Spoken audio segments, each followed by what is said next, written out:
എല്ലാവർക്കും സിനിമാ മേനിയക്കിന്റെ പുതിയൊരു വീഡിയോയിലേക്ക് സ്വാഗതം. ഒരു ദിവസം നരകത്തിന്റെ വാതിലങ്ങ് തുറക്കപ്പെടുന്നു. ക്രൂരന്മാരായ രാക്ഷസന്മാരാ നരകത്തിൽ നിന്ന് പുറത്തു കടക്കുന്നത്, അതും നമ്മളുടെ ഈ ലോകത്തോട്ട്. ഈ വാതിലടക്കാനാണെങ്കിൽ ഒരു കാവൽക്കാരനുണ്ട്. പക്ഷെ ആ കാവൽക്കാരന് പോലും അറിയില്ല അവനാണ് ഇതിന്റെ കാവൽക്കാരൻ എന്നുള്ളത്. പക്ഷെ ഇങ്ങേരാണെങ്കിൽ നോർമൽ ആയിട്ടുള്ള ഒരു മനുഷ്യനാ. നരകത്തിന്റെ വാതിലൊക്കെ പോയി അടക്കാന്ന് പറയുന്നത് നടപ്പുള്ള കാര്യമാണോ? ഇത്ര മാത്രം നിങ്ങൾ ഈ ഒരു സിനിമയെക്കുറിച്ച് അറിഞ്ഞാൽ മതി, ബാക്കി നിങ്ങൾ കണ്ടറിഞ്ഞോ. അപ്പോൾ ഒരു ലേസിന്റെ പാക്കറ്റൊക്കെ പൊട്ടിച്ച് ചുമ്മാ ഇരുന്ന് കാണാൻ പറ്റിയൊരു സിനിമ. അപ്പം ഞാൻ കൂടുതലൊന്നും പറഞ്ഞ് ലേഖാക്കുന്നില്ല, നേരെ നമുക്ക് സിനിമയിലേക്ക് കടക്കാം. പുരാതന കഥകളിൽ പറയുന്ന ഒരു കാര്യമുണ്ട്, പാപത്തിന്റെ വഴിയിലൂടെ നടക്കുന്നവർ മരിച്ചു കഴിഞ്ഞാൽ ഭൂമിയുടെയും നരകത്തിന്റെയും ഇടയിൽ പെട്ടുപോകാൻ ചാൻസ് ഉണ്ട്. ആ ഒരു സെന്ററിന് പറയുന്ന പേരാണ് ഹിൻഡ്രൻസ്. ഇതും പറഞ്ഞുകൊണ്ടാണ് ഈ ഒരു സിനിമ അങ്ങ് തുടങ്ങുന്നത്. ബാങ്കോക്ക് നഗരമാണ് കാണിച്ചുകൊണ്ടിരിക്കുന്നത്. അവിടെ ഭയങ്കര വലിയൊരു ക്രിമിനൽ പോലീസിനെ പേടിച്ച് ഓടിക്കൊണ്ടിരിക്കുക. എന്നാൽ ഇങ്ങേരുടെ നെഞ്ചത്താണെങ്കിൽ ഒരു ബുള്ളറ്റൊക്കെ കൊണ്ടിട്ടുണ്ട്, സോ മരിക്കൂന്നുള്ള ഉറപ്പാ. പക്ഷെ എന്നിട്ടും പുള്ളിക്കാരനാണെങ്കിൽ ഇരുന്ന് ചിരിച്ചോണ്ടിരിക്കുക. ചുരുക്കി പറഞ്ഞാൽ മരണത്തെ പോലും പേടിക്കാത്തവൻ, അതിലും ചുരുക്കി പറഞ്ഞ ഒരട്ടർ സൈക്കോ. അങ്ങനെ പോലീസുകാർ കാണാണ്ട് ഒളിച്ചിരിക്കുന്നുണ്ട്. പക്ഷെ ഇങ്ങേരുടെ ചോരയൊക്കെ പൊക്കോണ്ടിരിക്കുക. പെട്ടെന്നാണ് കുറച്ച് ചോര മേളിലോട്ട് അങ്ങ് ഉയരാൻ തുടങ്ങുന്നത്. അതുമാത്രമല്ല, അതിനോടൊപ്പം മാസ്ക് ഒക്കെ വെച്ചിട്ടുള്ള ഒരാളും കൂടെ വരുന്നുണ്ട്. ഇതൊക്കെ കണ്ടിട്ട് ഇവനാണെങ്കിൽ ഞെട്ടിയിരിക്കേ. നീ എൻ്റെ കൂടെ നിന്നു കഴിഞ്ഞാൽ നിന്റെ ജീവൻ ഞാൻ രക്ഷിക്കാം, അതിന് പകരമായിട്ട് ഞാൻ എന്തു പറയുന്നോ അത് നീ ചെയ്യണം. ഇതൊക്കെ കേട്ടേക്ക് എന്ത് തേങ്ങ വേണേലും തരാന്നാണ് അങ്ങേര് പറഞ്ഞുകൊണ്ടിരിക്കുന്നത്. അങ്ങനെ ആ മാസ്ക് വെച്ചവൻ കയ്യങ്ങ് ഉയർത്തുന്നുണ്ട്. പക്ഷെ ഉയർത്തുന്നതിൻ്റെ ഒപ്പം ആ ക്രിമിനൽ അങ്ങ് എഴുന്നേറ്റ് വരുന്നു. അതുമാത്രമല്ല, അങ്ങേരുടെ ബോഡിക്കാണെങ്കിൽ എന്തൊക്കെയോ ചേഞ്ചസ് വരുന്നുണ്ട്, അതും അവൻ്റെ ഉള്ളിൽ തീ കത്തുന്ന പോലെ. അങ്ങനെ കുറച്ച് സമയം കഴിഞ്ഞു. പോലീസുകാർ നോക്കുമ്പോൾ കാണുന്നത് അവൻ ഒളിച്ചിരുന്ന സ്ഥലത്ത് ചോരയൊഴുകുന്നതാ, അതും ഒരു സർക്കിൾ ഷേപ്പിൽ. അങ്ങനെ അടുത്ത സീനിൽ കാണിക്കുന്നത് ഒരു സന്യാസി കാണുന്ന വിഷ്യനാ. പക്ഷെ ആ വിഷ്യൻ അവനെ ഞെട്ടിക്കുന്ന ഒന്നായിരുന്നു. ബാങ്കോക്ക് നഗരം കത്തിക്കൊണ്ടിരിക്കുന്നു. ഒരു ചെറിയ കുട്ടിയാണെങ്കിൽ നിന്ന് കരയുന്നുണ്ട്. പിന്നെ പോരാത്തിന് പേടിപ്പെടുത്തുന്ന കുറേ ക്രീച്ചേഴ്സ്, അതിനോടൊപ്പം ആ കുട്ടിയുടെ അച്ഛനും. അതുമാത്രമല്ല, നേരത്തെ കണ്ട മാസ്ക് ഇട്ട ആളുണ്ടല്ലോ, അവനെയും കൂടെ കാണുന്നുണ്ട്. ചുരുക്കി പറഞ്ഞാൽ വലുതെന്തോ വരാനുണ്ട്. ഈ ഒരു വിഷനൊക്കെ കണ്ടിട്ട് സന്യാസിയാണെങ്കിൽ ആകെ ഞെട്ടിത്തെരിച്ചിരിക്കേ. അത് മാത്രമല്ല, ഈ ഒരു വിഷനിൽ കണ്ട മാസ്ക് ഇട്ട ആള് അങ്ങേരുടെ അച്ഛനാ. അങ്ങനെ അച്ഛൻ്റെ മുഖം കണ്ടേക്ക് അവൻ പറയുന്നൊരു പേരുണ്ട്, വിച്ചിയോൺ. പക്ഷെ ആ പേര് പറയുമ്പോൾ ആ സന്യാസിയുടെ മുഖത്താകെ ഭയം മാത്രമാണ്. ഈ സന്യാസിയുടെ പേരാണ് ചാൻ. അങ്ങനെ ചാൻ അവൻ്റെ ഒരു വടി കൊടുത്ത് അങ്ങ് ഇറങ്ങിത്തിരിക്കുന്നുണ്ട് അവൻ കണ്ട വിഷനെ തടയാനായിട്ട്. അപ്പോഴാണ് അവൻ്റെ മാസ്റ്ററിനെ കാണിക്കുന്നത്. ചാൻ, നീ എങ്ങോട്ടാ? ഞാൻ കണ്ട വിഷനിൽ എൻ്റെ അച്ഛനുണ്ടായിരുന്നു. നിന്റെ അച്ഛൻ മരിച്ചതാ. വിച്ചിയോണ്ട് തിരിച്ചു വരാൻ യാതൊരു ചാൻസും ഇല്ല. എൻ്റെ അച്ഛൻ ഈ ലോകത്തേക്ക് തിരിച്ചു വന്നിട്ടുണ്ട് എന്നുള്ള എനിക്ക് ഉറപ്പാ. ഈ ഭൂമിയിൽ നരകം കാണിക്കാണ്ട് അങ്ങേര് നിർത്താൻ പോകുന്നില്ല. ഇനി അഥവാ നിന്റെ അച്ഛൻ തിരിച്ചു വന്നു എന്ന് വെക്ക്, നേക്രോമാൻസറും തിരിച്ചു വന്നിട്ടുണ്ടാവും. അങ്ങനെ ചേൻ അങ്ങ് ഇറങ്ങിത്തിരിക്കുന്നു. ആ സമയത്താണ് അവരുടെ അമ്പലം കാണിക്കുന്നത്. പൊന്നൂര് രക്ഷയില്ലാത്ത സ്ഥലമാണ് കേട്ടത്, നല്ല ഭംഗിയാണ് കാണാൻ. അങ്ങനെ അടുത്ത സീനിൽ കാണിക്കുന്നത് അമേരിക്കയിൽ നിന്ന് ബാങ്കോക്കിലോട്ട് വെക്കേഷൻ ആഘോഷിക്കാൻ വന്ന ഒരു ഫാമിലീനെയാണ്. അച്ഛൻ, അമ്മ, മകൾ. ഇതിലെ അച്ഛനാണ് നമ്മളുടെ നായകൻ. അവൻ്റെ പേരാണ് ജാക്ക്, മകളുടെ പേര് ലൂ. ഈ അച്ഛനെ മകളെയാണ് നമ്മളുടെ ചാൻ നേരത്തെ വിഷനിൽ കണ്ടിട്ടുണ്ടായിരുന്നത്. ഈ അമ്മയുടെ പേരാണ് പ്രാങ്ക്. മറ്റേ പ്രാങ്ക് അല്ല, ഇത് ഇവളുടെ പേരാണ് കേട്ടാ. ഈ പ്രാങ്ക് ബാങ്കോക്കിലാണ് വളർന്നത്. സോ വെക്കേഷനിൽ തൻ്റെ അമ്മയെ കാണാൻ വേണ്ടിയിട്ടാണ് നാട്ടിലോട്ട് വന്നിരിക്കുന്നത്. ഈ വെക്കേഷൻ എന്ന് പറയുന്നത് തന്നെ ഒരു തരം ആഘോഷമാണ്. അച്ഛനും അമ്മയും മകളും കൂടെ ഒരടിച്ചുപൊളി. പക്ഷെ നമ്മളുടെ ജാക്കിനാണെങ്കിൽ അതിലൊന്നും പങ്കെടുക്കാൻ തീരെ സമയമില്ല. പുള്ളിക്കാരന് ചെറിയ ബിസിനസ്സും കാര്യങ്ങളൊക്കെ ഉണ്ട്. പക്ഷെ അതിൻ്റെ പേരിൽ പുള്ളിക്കാരനാണെങ്കിൽ 24 മണിക്കൂറും ഫോൺ വിളിയാണ്. വിളി എന്നൊക്കെ പറഞ്ഞാൽ ഒടുക്കത്തെ വിളി. അതുകൊണ്ട് തന്നെ ലൂക്കും പ്രാങ്കിനും നല്ലവണ്ണം ഭ്രാന്തെടുക്കുന്നുണ്ട്. സോ വളരെയധികം മൂഡ് പോയിട്ടാണ് ലൂവും പ്രാങ്കും ഇരിക്കുന്നത്. എന്നിട്ട് ഇങ്ങേർക്കുണ്ടാ വല്ല കൂസല് പിന്നെയും ഫോൺ വിളിച്ചടക്കുന്നു. പക്ഷെ അവനെ പറഞ്ഞിട്ടും കാര്യമില്ല, വീട്ടിലോട്ട് അരി വാങ്ങണേൽ ഇത് വേണമല്ലോ. അങ്ങനെ ഹോട്ടലിലെത്തി റൂം എടുത്തു. ഇവരുടെ റൂമിൽ നിന്ന് നോക്കിക്കഴിഞ്ഞാൽ ഈ ഒരു സിറ്റി മൊത്തം കാണാട്ടാ. അങ്ങനെ ഇവർ പുറത്തു പോകുന്നു. അപ്പോഴും ഫോണോട് ഫോണാണ് കേട്ടാ. ജെയ്ക്ക്, എന്തിനെപ്പോഴും ഇങ്ങനെ ഫോണ്? ബിസിനസ്സാണോ ഞങ്ങളാണോ നിന്റെ പ്രയോറിറ്റി? ഇത് കേട്ടേക്ക് മൂപ്പരാണെങ്കിൽ ആ ഫോൺ അങ്ങ് എടുത്ത് വെക്കുന്നുണ്ട്. നീ പണ്ട് പോലീസായിരുന്നപ്പോൾ ഇത്രയും പ്രശ്നം ഉണ്ടായിരുന്നില്ല, ബിസിനസ്മാൻ ആയപ്പോഴാണ് നിന്നെ കിട്ടാണ്ടായേ. സോ നമ്മളുടെ ജാക്ക് പണ്ടൊരു പോലീസായിരുന്നു. അങ്ങനെ ഇവർ സംസാരിച്ചൊന്ന് ട്രാക്കിലായിട്ട് വന്നതാണ്. അപ്പോഴാണ് നല്ല ഭംഗിയുള്ളൊരു പൂമ്പാറ്റയെ ലൂ കാണുന്നത്. ഇവൾ അപ്പം തന്നെ അതിൻ്റെ പിന്നാലെ വെച്ച് പിടിക്കുന്നുണ്ട്. പിള്ളേരാണല്ലോ, സ്വാഭാവികം. പക്ഷെ ഇതൊന്നും പ്രണയിച്ചുകൊണ്ടിരിക്കുന്ന ഗപ്പിൾസ് അറിഞ്ഞിട്ടില്ല കേട്ടാ. അങ്ങനെ ലൂനെ കാണാനില്ല. അച്ഛനും അമ്മയും കൂടെ ടെൻഷൻ ആവാൻ തുടങ്ങിയിട്ടുണ്ട്. ഇവരങ്ങോട്ടും ഇങ്ങോട്ടൊക്കെ പരക്കം പാഞ്ഞുകൊണ്ടിരിക്കുക. അങ്ങനെ ഒരുവിധം ലൂനെ കണ്ടുപിടിച്ചു. അതും നമ്മളുടെ ചേനിൻ്റെ അടുത്തുനിന്ന്. ചേനാണെങ്കിൽ അവിടെ പൂമ്പാറ്റിനെ കാണിച്ച് ലൂനെ കളിപ്പിച്ചുകൊണ്ടിരിക്കുക. അച്ഛാ, ഇങ്ങേർക്ക് അച്ഛനെ കുറിച്ച് അറിയാന്നാ പറയുന്നത്. ഹലോ ജാക്ക്, എൻ്റെ പേരെങ്ങനെ? നിന്റെ പേര് മാത്രമല്ല, നിന്നെക്കുറിച്ച് എല്ലാം അറിയാം. നീയാണ് മരണത്തിൽ നിന്നും ജനിച്ചവൻ, അതും ബ്ലഡ് മൂൺ ദിവസത്തിൽ. നീയാണ് ഗേറ്റിൻ്റെ കാവൽക്കാരൻ. ഗേറ്റോ? എന്ത് ഗേറ്റ്? നിങ്ങൾക്കെന്താ വല്ല പ്രാന്തുണ്ടാ? ഒട്ടും വൈകാതെ തന്നെ കുറേ ചാലഞ്ചസ് നിങ്ങൾ ഫേസ് ചെയ്യേണ്ടി വരും. ഡാർക്ക്നെസ്സിൽ പെട്ടുപോകും നിങ്ങൾക്കെല്ലാം നഷ്ടാവും. പക്ഷെ അപ്പോഴും നിങ്ങളുടെ മുമ്പിൽ ഒരു വെളിച്ചുണ്ടാവും. ആ വെളിച്ചാണ് നിന്റെ ഫാമിലിയുടെ സ്നേഹം. ഇതൊക്കെ കേട്ടേക്ക് നിങ്ങൾക്ക് വല്ല ഭ്രാന്തും ഉണ്ടാകും ചോദിച്ചാണ് ജാക്ക് അവിടുന്ന് പോകുന്നത്. പക്ഷെ അവനെ പിടിച്ചു നിർത്താനും കാര്യങ്ങളൊക്കെ പറഞ്ഞ് മനസ്സിലാക്കി കൊടുക്കാനും ചേന് കുറെ ശ്രമിക്കുന്നുണ്ട്. പക്ഷെ ആര് കേൾക്കാൻ? പിന്നെ ഇപ്പറഞ്ഞ കാര്യങ്ങളൊന്നും പ്രാങ്കോ ലൂവോ കേൾക്കുന്നില്ലാട്ടാ. അങ്ങനെ ഇവർ ഷോപ്പിങ്ങിന് പോകുന്നു. അവിടെ വെച്ച് ലൂ അച്ഛനും കൂടെ പിങ്കി സോർ എന്നൊക്കെ പറഞ്ഞ് കളിച്ചുകൊണ്ടിരിക്കേ. അതുമാത്രമല്ല, ചോക്ലേറ്റ് ഒക്കെ കഴിക്കുന്നുണ്ട്. എന്നാൽ കഴിക്കുന്ന മൊത്തം ലെവളുടെ ഷേർട്ടിലാവുന്നുണ്ട്. സോ അത് കഴുകാനായിട്ട് പോവുകയാണ് നമ്മളുടെ പ്രാങ്കും ലൂവും.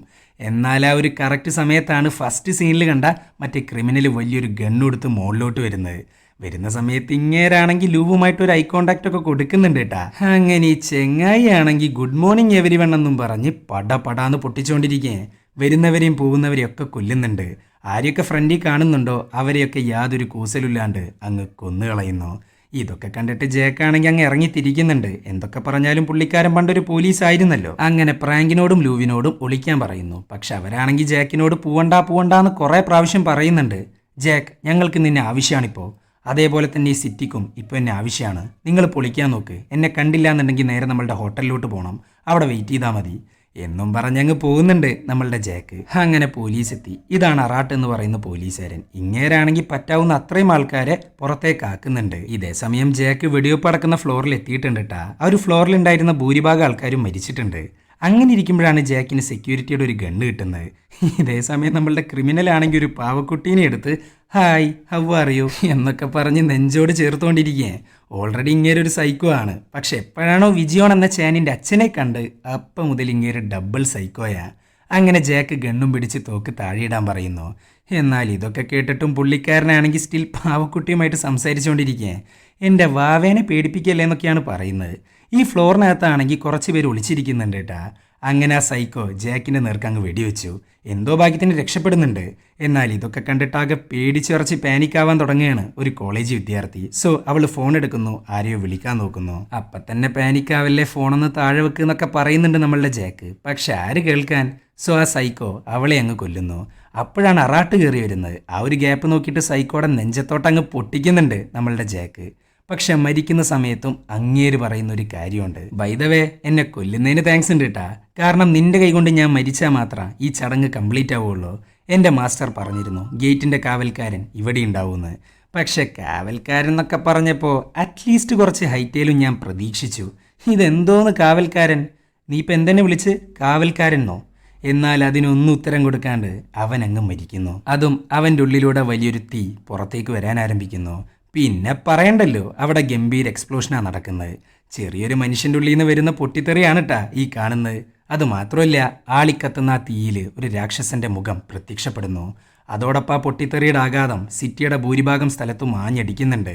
എന്തോ ഒരു ഭാഗ്യത്തിന് പ്രാങ്കും ലൂവും സേഫാ. അങ്ങനെ ഇവർ ഒളിച്ചിരുന്ന ബാത്റൂമിൽ നിന്ന് പുറത്തു കടക്കുന്നു. ആ സമയത്ത് അവർ കാണുന്നത് വല്ലാത്തൊരു കാഴ്ചയാ. ജനങ്ങളെല്ലാവരും ഭ്രാന്തന്മാരായിരിക്കുന്നു. പരസ്പരം വെട്ടിക്കൊല്ലുന്നു, അടിക്കുന്നു എന്ന് വേണ്ട, മൊത്തത്തിലൊരു കേയോസാണ് അവിടെ. കുറച്ചാൾക്കാർ നോർമലും, എന്നാൽ ബാക്കിയുള്ളവർ മറ്റേ തീയിൻ്റെ ആഘാതത്തിൽ ഭ്രാന്തന്മാരും. സോ പുറത്തിറങ്ങൽ അത്ര സേഫ് ആയിട്ടുള്ളൊരു കാര്യമില്ല. പിന്നെ പ്രാങ്ക് ഒന്നും നോക്കിയില്ല. ലൂവിനെയും കൊണ്ട് നേരെ മുകളിലോട്ട് തന്നെ തിരിച്ചു പോകുന്നു. അങ്ങനെ നടന്ന് മുകളിനകത്തുള്ളൊരു ഡ്രസ്സ് കടയിൽ എത്തിയിട്ടുണ്ട്. ഇവരിങ്ങനെ മെല്ലെ നടന്നുകൊണ്ടിരിക്കേ. എന്നാൽ അവിടെ അതാ ഒരുത്തൻ വേറൊരുത്തൻ്റെ തല പിടിച്ച് അടിച്ചടിച്ച് കൊന്നുകൊണ്ടിരിക്കുന്നു. ഇതൊക്കെ കണ്ടിട്ട് ഇവരാണെങ്കിൽ ആകെ പേടിച്ചുറച്ചിരിക്കേ. അപ്പോഴാണ് ഒരു ഭ്രാന്ത് പിടിച്ച ചെങ്ങായി അങ്ങോട്ട് വരുന്നത്. പിന്നെ പ്രാങ്ക് ഒന്നും നോക്കിയില്ല. ഡ്രസ്സ് കടയിലെ ബൊമ്മയെടുത്ത് അവൻ്റെ കാര്യത്തിൽ ഒരു തീരുമാനമാക്കുന്നുണ്ട്. ശേഷം ഒരു വെപ്പണായിട്ട് ആ ബൊമ്മയുടെ കൈ അങ്ങെടുക്കുന്നു. അങ്ങനെ എസ്കലേറ്ററിൻ്റെ അടുത്തെത്തി. എന്നാൽ അതുവഴി കുറേ എണ്ണാണ് മേളിലോട്ട് കയറി വന്നുകൊണ്ടിരിക്കുന്നത്. ഇത് കണ്ടേക്ക് പ്രാങ്ക് ആണെങ്കിൽ അപ്പം തന്നെ ലൂവിനെ എടുത്ത് എസ്കലേറ്ററിൻ്റെ സൈഡ് വഴി അങ്ങ് പറഞ്ഞയക്കുന്നുണ്ട്. അയ്യോ അമ്മച്ചി എന്നും പറഞ്ഞിട്ടാണ് അവൾ പൊക്കോണ്ടിരിക്കുന്നത്. ഇതേ സമയം പ്രാങ്ക് മുന്നിൽ കാണുന്നവരെയൊക്കെ ബൊമ്മയുടെ കൈ കൊണ്ട് അടിച്ചുകൊണ്ടിരിക്കുന്നു. അങ്ങനെ ഒരു വിധത്തിൽ രക്ഷപ്പെട്ടു പോകുന്നുണ്ട്. അപ്പോഴാണ് നമ്മളുടെ ജാക്കിനെ കാണിക്കുന്നത്. അവൻ കൊറാട്ടിനും ഇപ്പോഴാണ് ബോധം വരുന്നത്. ഇവരാണെങ്കിൽ ആകെ ഞെട്ടിയിരിക്കേ. കാരണം അത്രയും വലിയൊരു ബ്ലാസ്റ്റാണ് അവിടെ നടന്നത്. എന്നാൽ ഇവന്മാർക്കാണെങ്കിൽ ഒന്നും സംഭവിച്ചിട്ടുമില്ല. അതുമാത്രമല്ല, മറ്റേ ക്രിമിനൽ വെടിവെച്ചിട്ട് കുറേ ആൾക്കാരെ കൊന്നിട്ടുണ്ടായിരുന്നു. അവരുടെ ഡെഡ് ബോഡീസ് അവിടെ കാണാനുമില്ല. ഇതൊക്കെ കണ്ടിട്ട് ഇവരാണെങ്കിൽ ആകെ കിളി പറന്നിരിക്കേ. ഇതേ സമയം ലൂവും പ്രാങ്കും കൂടെ ഒരു വിധത്തിൽ മോളിൻ്റെ പുറത്തെത്തിയിട്ടുണ്ട്. പക്ഷെ അവിടെ മൊത്തത്തിലൊരു കെയോസാ. ഇതിൻ്റെ ഇടയിൽ പെട്ടുപോവാണ് പാവം നമ്മളുടെ ലൂവും പ്രാങ്കും. അങ്ങനെ ഓടി ഓടി എങ്ങനെയൊക്കെയോ ഈ ഭ്രാന്തന്മാർ കാണാണ്ട് ഒരു ഷോപ്പിൽ കയറി ഒളിക്കുന്നുണ്ട്. പെട്ടെന്നാണ് അവിടെ ഒരു ഡെഡ് ബോഡിയെ കാണുന്നത്. ഇതൊക്കെ കണ്ടിട്ട് ഇവരാണെങ്കിൽ ആകെ ഞെട്ടിയിരിക്കേ. അത് മാത്രമല്ല, ഇത്രയും വലിയൊരു സിറ്റുവേഷനിൽ ആ കുട്ടിയുടെ അവസ്ഥയൊന്ന് ആലോചിച്ച് നോക്ക്. അങ്ങനെ പ്രാങ്ക് എങ്ങനെയൊക്കെയോ അവളെ സമാധാനിപ്പിക്കുന്നുണ്ട്. അമ്മേ, അച്ഛൻ നമ്മളെയും കാത്ത് ഹോട്ടലിൽ ഉണ്ടാവൂ, തീർച്ചയായിട്ടും ഉണ്ടാവും എന്നൊക്കെ പറഞ്ഞ് സമാധാനിപ്പിക്കുന്നുണ്ട്. അങ്ങനെ ഇരിക്കുമ്പോഴാണ് അറാട്ടിനെയും ജാക്കിനെയും കാണിക്കുന്നത്. ഇവിടെ കൊന്നവനെയും കാണാനില്ല, മരിച്ചവരുടെ ശവങ്ങളുമില്ല.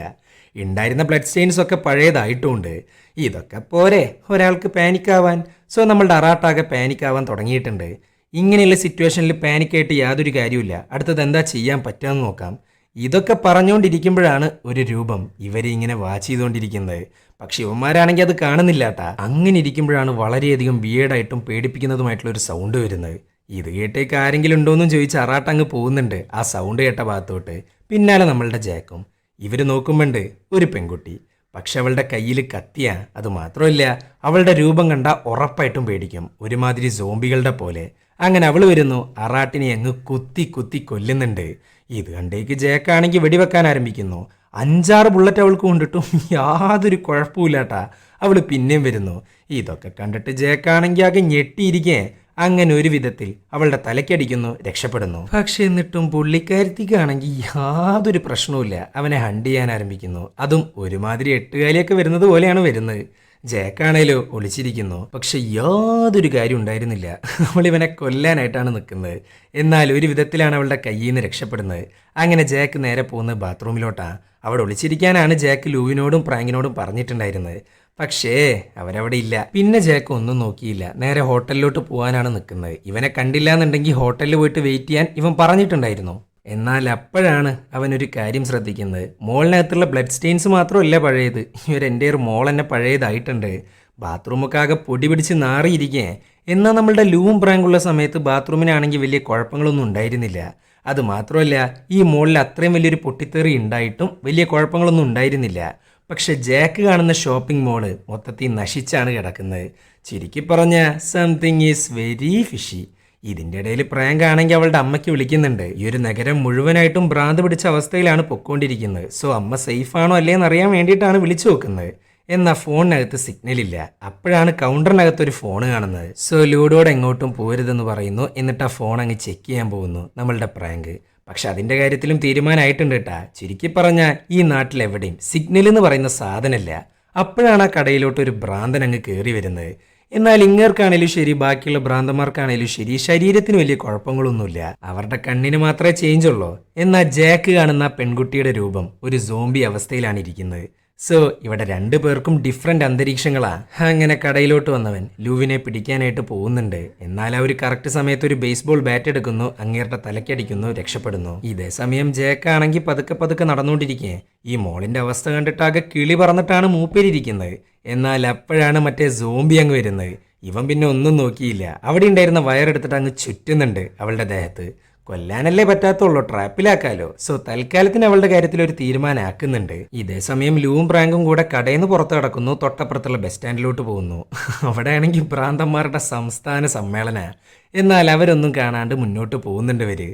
പക്ഷെ അവിടെയാണെങ്കിൽ കുറെ ശവങ്ങളുണ്ട് കേട്ടാ. ഇതേ സമയം ജേക്കാണേലോ മെല്ലെ മെല്ലെ മുന്നോട്ട് പോകുന്നുണ്ട്. എന്നാൽ അവൻ കാണുന്നത് നമ്മളുടെ സോംബി പെണ്ണിനെയാ. അവള് നൈസായിട്ട് ആ വയറിൻ്റെ ഉള്ളിൽ നിന്നൊക്കെ ഊരിയിട്ട് ഇവനെയും തപ്പി നടക്കുന്നുണ്ട്. പക്ഷെ ഇങ്ങേര് അവളുടെ മുന്നിൽ പെടാണ്ട് നോക്കുന്നുണ്ട് കേട്ടാ. അങ്ങനെ ഇരിക്കുമ്പോഴാണ് ലൂവും പ്രാങ്കും കൂടെ കുറച്ച് നോർമൽ ആൾക്കാരെ കാണുന്നത്, അതും ഒരു ബസ്സിനകത്ത്. ഇവര് പിന്നെ ഒന്നും നോക്കിയില്ല, നേരെ അങ്ങോട്ട് പോകുന്നു, ബസ്സിൽ കയറുന്നു. ഈ ബസ് ഓടിക്കാൻ പറ്റുമോ? ഓടിക്കാനൊക്കെ പറ്റും, പക്ഷെ കീസ് ഇല്ല. കീസ് കിടക്കുന്നത് പുറത്താണ്.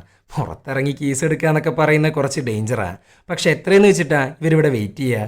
ഇവർക്ക് എത്രയും പെട്ടെന്ന് ഹോട്ടലിൽ എത്തിയേ പറ്റുള്ളൂ. അങ്ങനെ കീസ് എടുക്കാൻ ആരെങ്കിലും കൂടെ വരുമോ എന്നൊക്കെ ചോദിക്കുന്നുണ്ട് നമ്മളുടെ പ്രാങ്ക്. ഈ ബസ്സിനകത്താണെങ്കിൽ ആകെ കൂടെയുള്ള ഒരു വയസ്സായ ഒരു അമ്മച്ചിയും ഡ്രൈവറും പിന്നെ കൂട്ടിട്ട ഒരു ചെങ്ങായും മാത്രമാണ്. ഇവർ 3 പേരും ആണെങ്കിൽ പേടിച്ചിട്ട് വരില്ല എന്നാണ് പറഞ്ഞുകൊണ്ടിരിക്കുന്നത്.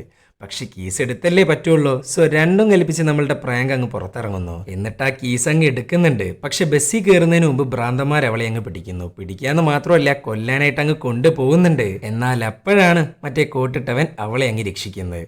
പക്ഷെ അങ്ങേരെ രക്ഷിക്കാൻ അവരെ കൊണ്ടായില്ല. എല്ലാവരും കൂടെ അവനെ അങ്ങ് അടിച്ചടിച്ച് ഇല്ലാണ്ടാക്കുന്നുണ്ട്. അങ്ങനെ ബസ് എടുത്തു. അയാൾ മരിക്കുന്നത് നോക്കി നിൽക്കാൻ മാത്രമേ പ്രാങ്കിനെ കൊണ്ട് സാധിച്ചുള്ളൂ. അങ്ങനെ ഇരിക്കുമ്പോഴാണ് ജാക്കിനെ കാണിക്കുന്നത്. പുള്ളിക്കാരൻ നോക്കുമ്പോണ്ട് മറ്റേ സോംബി പെണ്ണ് ചോരി ഒലിക്കുന്ന ഒരു സ്ഥലത്തിന്റെ അകത്തോട്ട് അങ്ങ് കയറി ചെല്ലുന്നു. അങ്ങനെ പുള്ളിക്കാരൻ എങ്ങനെയൊക്കെയോ മറ്റേ ബസ് സ്റ്റാൻഡിൽ എത്തിയിട്ടുണ്ട്. പക്ഷെ അവിടുത്തെ ക്ലൈമറ്റ്, വെതർ എന്ന് വേണ്ട സകലമാന കാര്യങ്ങൾക്കും മാറ്റമുണ്ട്. അത് മാത്രമല്ല, ഇവിടെ ഭ്രാന്തരായിട്ടുള്ള മനുഷ്യരുമില്ല. ചുരുക്കി പറഞ്ഞാൽ ശാന്തമായിട്ടാണ് കിടക്കുന്നത്. എന്നാൽ അപ്പോഴാണ് വലിയൊരു രാക്ഷസൻ ഇവന്റെ നേർക്കങ്ങ് വരാൻ ആരംഭിക്കുന്നത്. ഇതൊക്കെ കണ്ടിട്ട് ഇവനാണെങ്കിൽ ആകെ ഇല്ലാണ്ടായിട്ട് നിൽക്കുന്നുണ്ട്. ഇനിയിപ്പോ വേറെ ഓപ്ഷനൊന്നുമില്ല, ഓടടാ ഓട്ടം. എന്നിവൻ എങ്ങോട്ടൊക്കെ ഓടുന്നുണ്ടോ അങ്ങോട്ടൊക്കെ വരുന്നുണ്ട് ഈ രാക്ഷസൻ. ഇതേ സമയം പ്രാങ്കിനെയും ടീമിനെയും കാണിക്കുന്നുണ്ട് കേട്ടാ. ഇവരുടെ ബസ്സിനി മുന്നോട്ട് പോവില്ല, കാരണം വഴിയിലാകെ ബ്ലോക്കാ. സോ ഇറങ്ങി നടന്നേ പറ്റുള്ളൂ. അങ്ങനെ അമ്മച്ചിയും ഡ്രൈവറും ഒരു ഗുഡ് ലക്കും കൊടുത്ത് അങ്ങ് തിരിച്ചു പോകുന്നു. ഇവരാണെങ്കിൽ ആ നശിച്ചു കിടക്കുന്ന കാറുകൾക്കിടയിലൂടെ മുന്നോട്ട് പോകാൻ ആരംഭിക്കുന്നുണ്ട്. നമ്മളുടെ ജേക്കാണേലോ ഓടി ഓടി എങ്ങോട്ടൊക്കെയോ എത്തിയിട്ടുണ്ട്. അത് മാത്രമല്ല, ആ രാക്ഷസൻ അവൻ്റെ പിന്നാലെ തന്നെയുണ്ട്. പക്ഷെ ജാക്കിനാണെങ്കിൽ ഇനി ഓടാൻ സ്ഥലമില്ല. അപ്പോഴാണ് ഒരാൾ വന്നിട്ട് ഒരു ഡോർ അങ്ങ് തുറന്നു കൊടുത്ത് അവനെ അങ്ങ് രക്ഷിക്കുന്നത്. അത് വേറെ ആരുമല്ല, നമ്മളുടെ ചേന. പുറത്തുള്ള രാക്ഷസന്റെ പേരാ പ്രറ്റ. ഇതിനകത്തോട്ട് അവനെന്തായാലും വരാൻ പോകുന്നില്ല. നിങ്ങളല്ലേ ഇന്ന് രാവിലെ ഞാൻ കണ്ട്? അതെ, എൻ്റെ പേര് ചേൻ. ഇവിടെ എന്തൊക്കെയാ നടക്കുന്നത്? നിങ്ങളുടെ ഉള്ളിൽ ഇപ്പോൾ കുറേ ചോദ്യങ്ങളുണ്ടെന്ന് എനിക്കറിയാം. നിങ്ങൾക്ക് നിങ്ങളുടെ ഭാര്യേനെയും കുഞ്ഞിനെയും കാണണമെന്നുണ്ടെങ്കിൽ എൻ്റെ കൂടെ വാ. അവരെവിടെയാണെന്ന് നിങ്ങൾക്ക് എങ്ങനെ അറിയാം? എനിക്കങ്ങനെ പല കാര്യങ്ങളും അറിയാം. എന്നാ പറ, എന്തൊക്കെയാണ് ഇവിടെ നടക്കുന്നത്? ഈ ലോകത്ത് മറ്റൊരു റിയാലിറ്റി ഉണ്ടെന്ന് ഞാൻ പറഞ്ഞാൽ നിങ്ങൾ വിശ്വസിക്കുമോ? നമ്മളിപ്പോൾ ഉള്ളത് ഹിൻഡ്രൻസിലാണ്, സ്വർഗത്തിനും നരകത്തിനും ഇടയിലുള്ള ലോകത്ത്. ഇവിടെ പെട്ടുപോകുന്നവർ പുണ്യത്തിൻ്റെ പാതയിൽ നിന്ന് വ്യഭിചലിച്ച് വന്നവരാ. നിങ്ങൾ ചെയ്ത തെറ്റുകാരനാ ഹിൻഡ്രൻസ് എന്ന് പറയുന്ന റിയാലിറ്റിയിൽ, ഈ ലോകത്തിൽ നിങ്ങൾ പെട്ടുപോയത്. ഇതൊക്കെ കേട്ടിട്ടാകെ കിളി പറന്നിട്ടിരിക്കുന്നുണ്ട് നമ്മളുടെ ജാക്ക്. അപ്പം ഞാൻ കാര്യങ്ങളൊക്കെ ഒന്ന് ചുരുക്കി പറയാം. സിനിമയുടെ തുടക്കത്തിലേ നമ്മൾ പറഞ്ഞിരുന്നു ഹിൻഡ്രൻസ് എന്ന ലോകത്തെ പറ്റി. ഈ ലോകത്തിലാണ് നമ്മളുടെ ജാക്ക് ഇപ്പോൾ ഉള്ളത്. ആ ബ്ലാസ്റ്റ് നടക്കുന്നത് വരെ പുള്ളിക്കാരൻ ഒറിജിനൽ ലോകത്തായിരുന്നു. എന്നാൽ ബ്ലാസ്റ്റിന് ശേഷം പുള്ളിക്കാരൻ ഇതിനകത്ത് പെട്ടു. ഒറിജിനൽ ലോകത്താണ് പ്രാങ്കും ലൂ ഉള്ളത്. അതുകൊണ്ടാണ് രണ്ടു കൂട്ടർക്കും ഡിഫറെൻ്റ് ആയിട്ടുള്ള അന്തരീക്ഷം. ആ മോളിലുണ്ടായിരുന്ന ക്രിമിനൽ നിന്നോട് എന്താ പറഞ്ഞത്? ഞാനെന്തോ കാവൽക്കാരനോ മറ്റോ എന്നാ പറഞ്ഞത്. അതെ, നീ ഒരു ഗേറ്റിൻ്റെ കാവൽക്കാരനാ. ആ ഗേറ്റ് നരകത്തിൻ്റെ ഗേറ്റാ. അതാണ് നീ ഇപ്പോൾ തുറന്നു കൊടുത്തത്. നീ ആ ക്രിമിനലിനെ കൊന്നില്ലേ? ലെവൻ്റെ പേരാണ് മെക്ക്. മെക്കിന് നിന്റെ കൈ കൊണ്ട് മരിക്കുന്നത് അവൻ്റെ ആവശ്യമാണ്. എന്നാൽ മാത്രമേ നരകത്തിൻ്റെ ഗേറ്റ് തുറക്കത്തുള്ളൂ. അതിനുള്ളൊരു ചടങ്ങാ ആ മരണം. ഇതിൻ്റെ എല്ലാം പിന്നിൽ എൻ്റെ അച്ഛനാ വിജിയോൺ. അങ്ങേരി ഒരു ചടങ്ങിന് വേണ്ടിയിട്ട് മെക്ക് എന്ന കൊടും ക്രിമിനലിനെ തിരഞ്ഞെടുത്തു. നരകത്തിന്റെ ഗേറ്റ് തുറക്കപ്പെടുന്ന ചടങ്ങിൽ കൊലപാതകങ്ങൾക്ക് ഇമ്പോർട്ടൻസ് ഉണ്ട്. സോ ഷോപ്പിംഗ് മോളിലെ വെടിവെപ്പിലൂടെ അത് നടന്നു. ചടങ്ങിന്റെ അടുത്ത പ്രധാന ഘടകമായിരുന്നു കാവൽക്കാരനുള്ള ഓഫറിംഗ്. അതിന്റെ ഭാഗമായിട്ട് കാവൽക്കാരന്റെ കൈകൊണ്ട് തന്നെ മെക്കിനെ കൊന്നു. സോ മെക്കിന്റെ ജീവൻ ഒരു സാക്രിഫൈസ് ആയിരുന്നു.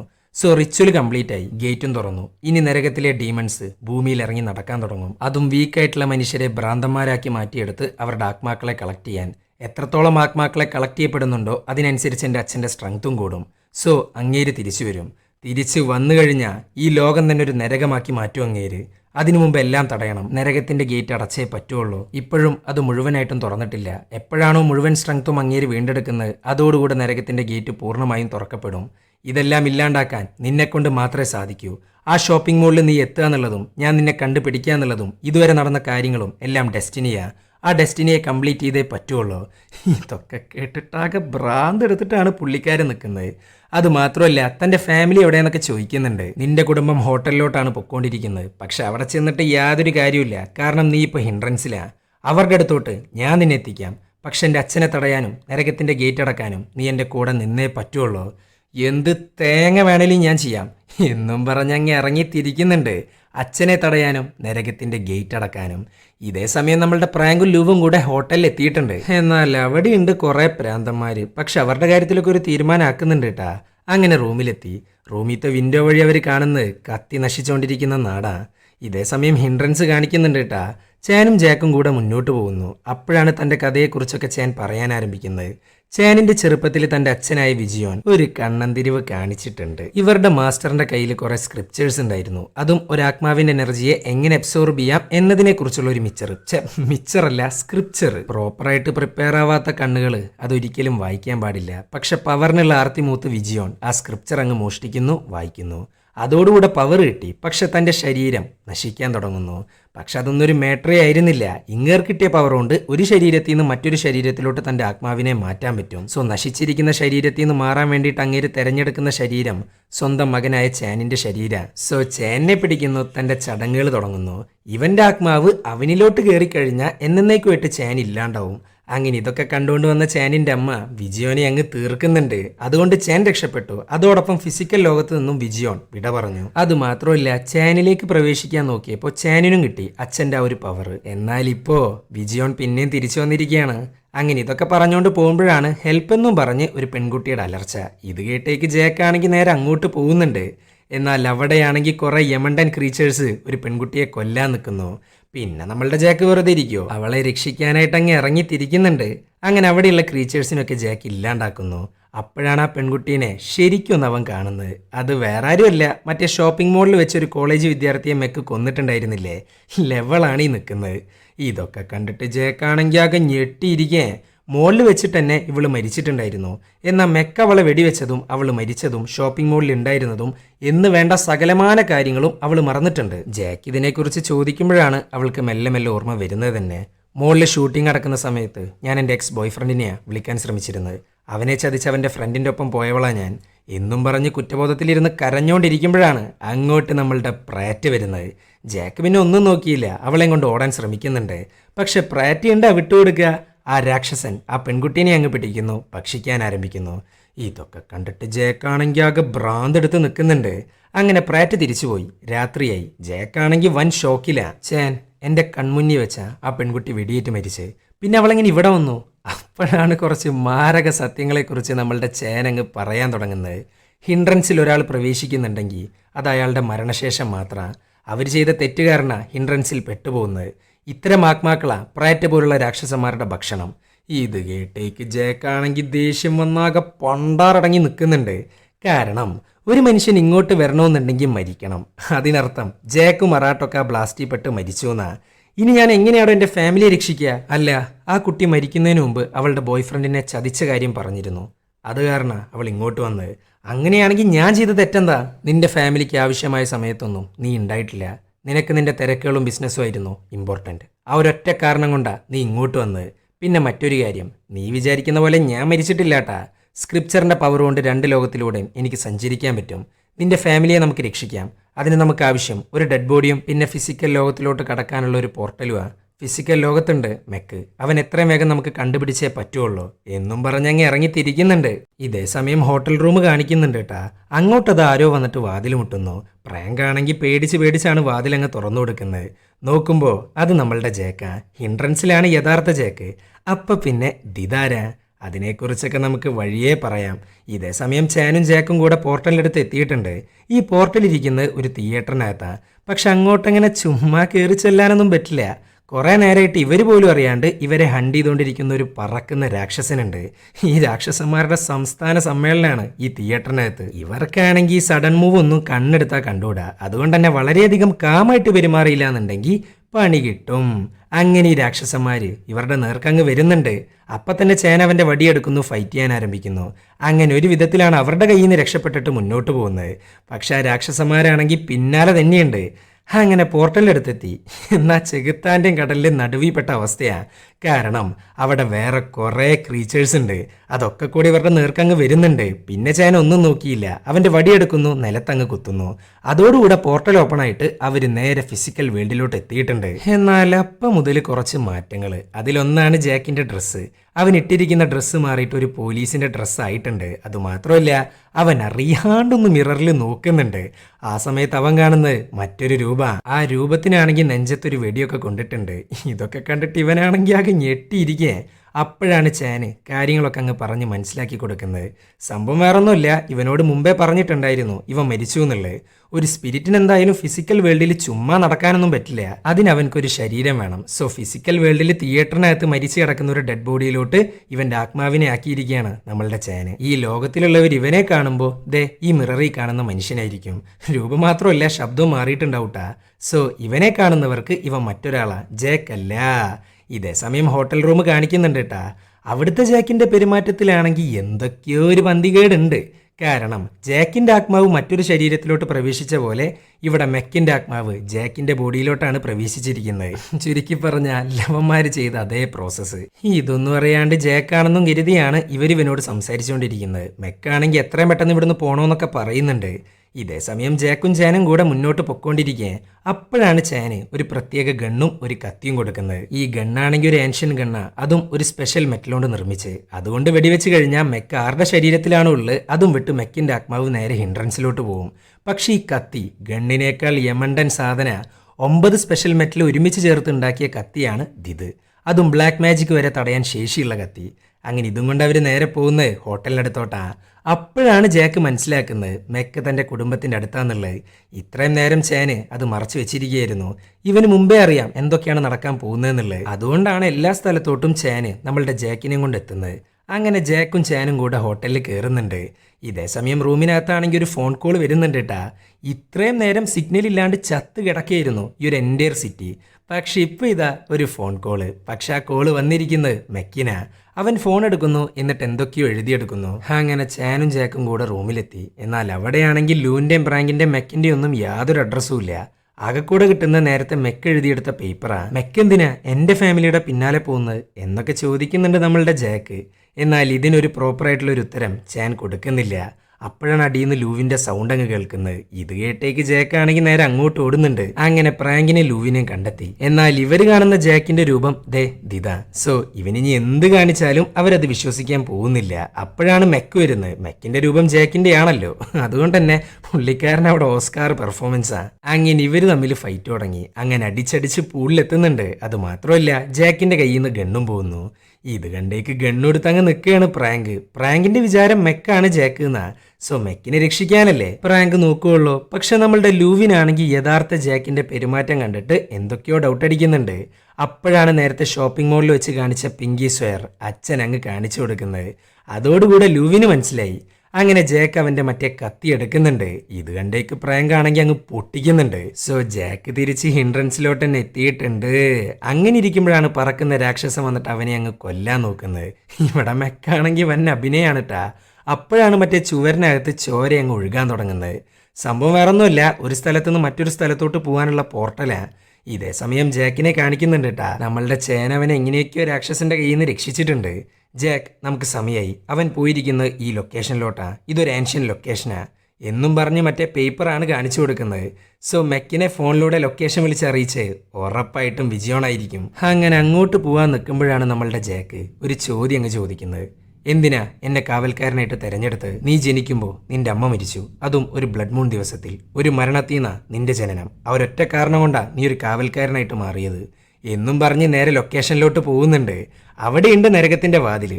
പക്ഷെ എൻട്രൻസിലിരുന്നിട്ട് ഒന്നും ചെയ്യാൻ പറ്റില്ല. സോ ഫിസിക്കൽ വേൾഡിലുള്ള ഇതേ ലൊക്കേഷനിലോട്ട് പോർട്ടൽ വഴി പോകണം. അങ്ങനെ പോർട്ടൽ കണ്ടെത്തുന്നു, പോകുന്നു. എന്നാൽ അതുകൊണ്ടായില്ല, ഇവൻക്ക് നല്ല ശക്തിയുള്ള ഡെഡ് ബോഡിയെ കൂടെ കണ്ടുപിടിക്കണം. ഇതേ സമയം മെക്കാണെങ്കിൽ പ്രാങ്കിനെ ലൂവിനെയും കൊണ്ട് അവന്റെ മാസ്റ്ററായി വിജയോന്റെ അടുത്ത് എത്തിയിട്ടുണ്ട്. ഇനി എന്തിനാണ് ഇത്രയും കഷ്ടപ്പെട്ട് പ്രാങ്കിനെ ലൂവിനെയും ഇങ്ങോട്ട് കൊണ്ടുവരുന്നതെന്ന് ചോദിച്ചാൽ അതിനൊരേ ഒരു ഉത്തരം മാത്രമേ ഉള്ളൂ.